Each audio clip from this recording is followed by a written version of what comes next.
ಶ್ರೀಮತಿ ರೇಖಾ ಗುಡೇಕರ್, ಅಧ್ಯಕ್ಷರು ಲೋಹಿಯಾ ಪ್ರತಿಷ್ಠಾನ ಶ್ರೀಮತಿ ಗಿರಿಜಾ ರಾಜಶೇಖರ್.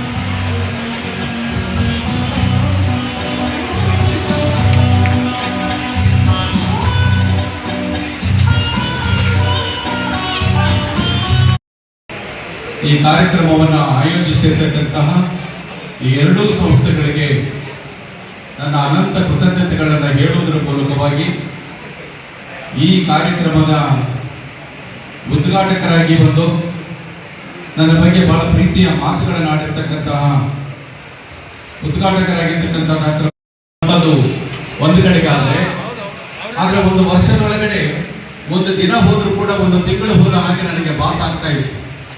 ಏಕೆ ನನಗಿರುವಂಥ ಅವಧಿ ಕೇವಲ 4 ವರ್ಷಗಳ ಅವಧಿ ಮಾತ್ರ.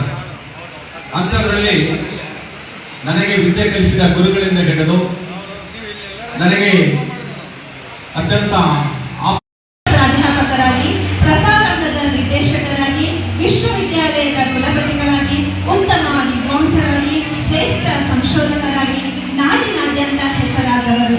ಗೋಪಾಲ್ ಕೃಷ್ಣ ಅಡಿಗರ ನವ್ಯಕಾವ್ಯ ಒಂದು ಅಧ್ಯಯನ ಎಂಬ ಮಹಾಪ್ರಬಂಧವನ್ನು ಮಂಡಿಸಿ PhD ಪದವಿಯನ್ನ ಪಡೆದುಕೊಂಡಿರುತ್ತೀರಿ. ವಿಶೇಷವಾಗಿ ವ್ಯಕ್ತಿಗಳು ನಾವು ರಾಯಚೂರಿನವರಂತ ನಾನು ಈ ಸಂದರ್ಭದಲ್ಲಿ ಹೇಳ್ತಾ ಇದ್ದೀನಿ. ಶಿವಾನಂದ ಸರ್ ಅವರು ನಮ್ಮ ಆದಿಕವಿ ಮಹರ್ಷಿ ವಾಲ್ಮೀಕಿ ವಿಶ್ವವಿದ್ಯಾಲಯಕ್ಕೆ ಬಂದಾಗ ಇನ್ನೂ ಅಷ್ಟು ಅಭಿವೃದ್ಧಿ ಆಗಿರಲಿಲ್ಲ.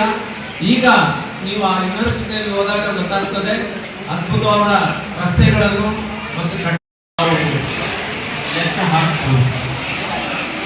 ಪ್ರೊಫೆಸರ್ ಕೆಳಗಿನ ಮನೆಯವರು ವಿದ್ವಾಂಸರು ಮತ್ತು ಅಷ್ಟೇ ಒಳ್ಳೆಯ ಮಾತುಗಾರರು ಕೂಡ.